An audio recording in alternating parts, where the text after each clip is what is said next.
desembargador, senhora desembargadora, ilustre membro do Ministério Público, demais colegas que passaram por aqui, que ainda estão. A minha sustentação oral, ela tem por objetivo apontar o que nós consideramos como os equívocos do provimento judicial da sentença. Eu tenho aqui a responsabilidade de falar em nome do trabalhador, do reclamante, o senhor Marcos da Silva, motorista de ônibus, e que há mais de 5 anos exerce essa função de motorista e de cobrador para as recorridas. A sentença indeferiu os pedidos do recorrente, alegando, afastando o depoimento das 2 testemunhas apresentada pelo reclamante, sob o argumento de que haveria contradição entre os 2 depoimentos. E aí eu quero chamar a atenção sobre essa alegada contradição, porque no nosso entendimento, numa leitura atenta, ou melhor, assistindo atentamente os vídeos dos depoimentos, fica muito claro que não há contradição, e sim um equívoco, né? A própria sentença, quando transcreveu, entre aspas, os depoimentos da testemunha Robério e da testemunha Silvio, colocou palavras na boca dessas testemunhas, porque em nenhum momento, e eu transcrevi os depoimentos 1 a 1 no nosso recurso, em nenhum momento nenhuma das testemunhas falaram da forma como está entre aspas. E quando alguma frase está colocada entre aspas, presume-se que ela tenha sido falada exatamente daquela forma, né? Então, esse é o primeiro erro. A segunda questão é que a testemunha Robério, a primeira que foi escutada pela vara judicial, logo no início do depoimento dela, foi alertado que as respostas deveriam se referir à realidade dela e do reclamante, o senhor Marcos. E assim as respostas foram dadas. E aí a contradição resume-se a seguinte: a testemunha Robério do reclamante disse que os horários dos registros das jornadas não eram anotados corretamente e que ele reclamava para o fiscal e também reclamava, no plural, para o inspetor.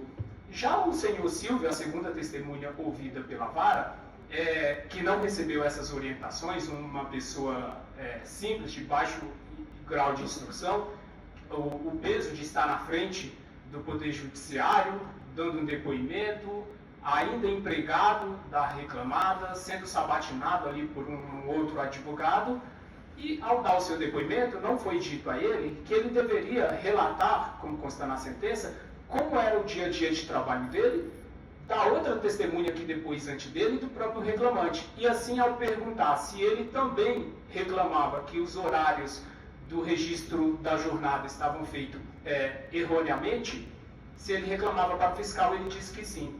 E quando perguntado se ele reclamava também para o inspetor, ele disse que não. E aí é onde está a contradição, que a magistrada encontrou para dizer que haveria uma contradição entre o depoimento dos dois, onde não há contradição. O que há, na verdade, é que uma testemunha disse que ela e o reclamante reclamavam da fraude exercida nos controles de pontos, tanto para o fiscal quanto para o inspetor. E o senhor Silvio disse que ele próprio, não estava se referindo ao reclamante, não estava se referindo a outra testemunha, que ele nunca reclamou ao inspetor. Então, a nosso ver, não tem nenhuma contradição. O que tem é um equívoco na transcrição dos depoimentos, que coloca entre aspas, falas que não foram ditas. E que, de fato, o depoimento da testemunha Silvia, ela estava se referindo à forma como a pergunta foi formulada. Então, a magistrada perguntou se ele já havia reclamado. E ele disse que não. A segunda questão é que, se for reconhecido o depoimento dele, se for apreciado o depoimento das 2 testemunhas do reclamante, vai ficar provado que, de fato, como era a rotina de trabalho, que todos os motoristas das reclamadas são obrigados a chegar com aproximadamente 20 minutos de antecedência para fazer a vistoria do lado externo do ônibus, para saber se tem avaria na lataria, para saber se os pneus estão colocados corretamente, se tem algum problema, internamente para saber se os bancos, se os vidros estão corretamente, e também para saber se os freios estão funcionando, para saber se o óleo está corretamente, se o ar-condicionado, se as portas estão funcionando, porque, veja bem, o trabalhador, empregado, motorista, que ganha aproximadamente R$ 3.500 e vai circular com ônibus cuja avaliação supera R$500 mil, tem que ter a responsabilidade de saber que se houver qualquer avaria, qualquer prejuízo ao ônibus e que tenha passado pela vistoria dele inicial,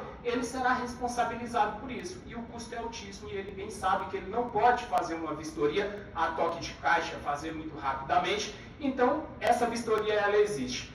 Da mesma forma, vai ficar constatado, a partir do depoimento das duas testemunhas, que de fato, após o término do expediente, da última viagem, após o reclamante concluir a última viagem, que ele era obrigado a ir até a garagem, porque ele exerce a dupla função de cobrador de ônibus também, e até a garagem para poder fazer a prestação de contas e todos os procedimentos e uma segunda avaliação para poder entregar o ônibus. Isso dura aproximadamente 20 minutos.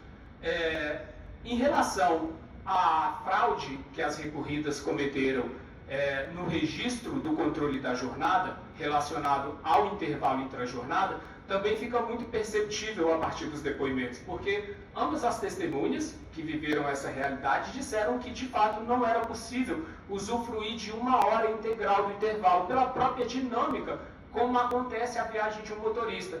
Se nós analisarmos cada ponto de ônibus que o motorista para, ele tem uma aleatoriedade em saber quanto tempo ele vai demorar para efetivar o desembarque naquela parada e para garantir o embarque, dependendo de quem são os passageiros. Então, esse tempo despendido de cada ponto que o coletivo para faz com que, de fato, o horário que está programado para acontecer o intervalo intra-jornada não ocorra daquela forma. Só que, quando eles chegam para fazer o intervalo intra-jornada no horário programado e só faltam meia hora daquele horário programado, eles não podem se estender além daquele horário e complementar com a meia hora, porque o ônibus tem horário para poder partir.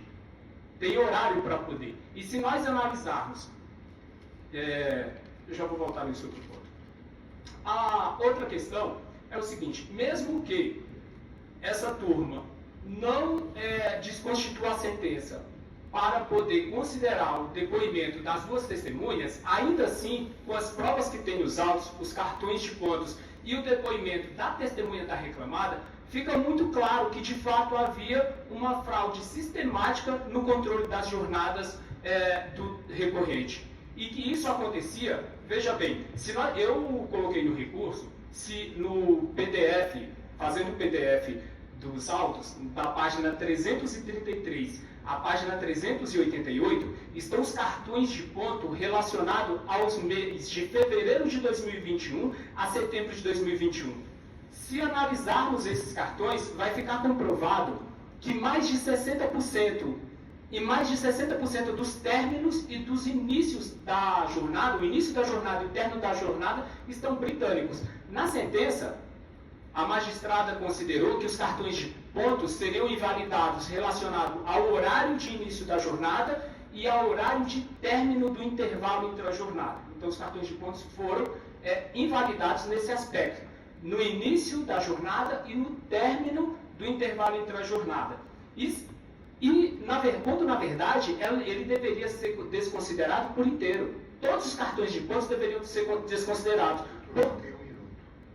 Excelência, eu gostaria de ter mais uns 3 minutos, por gentileza, para que eu possa... Tá bom.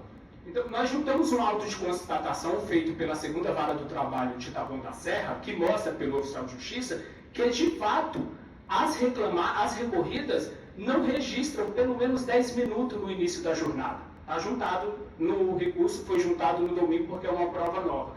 Esses padrões mostram também que da página 457 a 463, de junho de 2022 a setembro de 2023, mais de 60% do término da jornada estão britânicos. Ou seja, estão britânicos no início da jornada, no término da jornada, e o horário de intervalo intra-jornada é redondo. Para finalizar, eminentes desembargadores, o depoimento que sustentou a sentença do senhor Cláudio, ele encontrava com o recorrente apenas uma vez por dia, ou, nas palavras dele, uma vez por semana. Além disso, ele disse, perguntado, se alguma vez o reclamante fez menos de 1 hora de intervalo intra-jornada, ele disse que sim. Mas se os senhores analisarem todos os cartões de pontos nenhum deles consta menos de 1 hora de intervalo, o que deixa muito claro que havia uma fraude sistemática em tudo isso. Eu vou encerrar, mas eu não concluí a minha argumentação, mas o cerne dela está colocado aqui. É isso, eu agradeço a atenção de todos.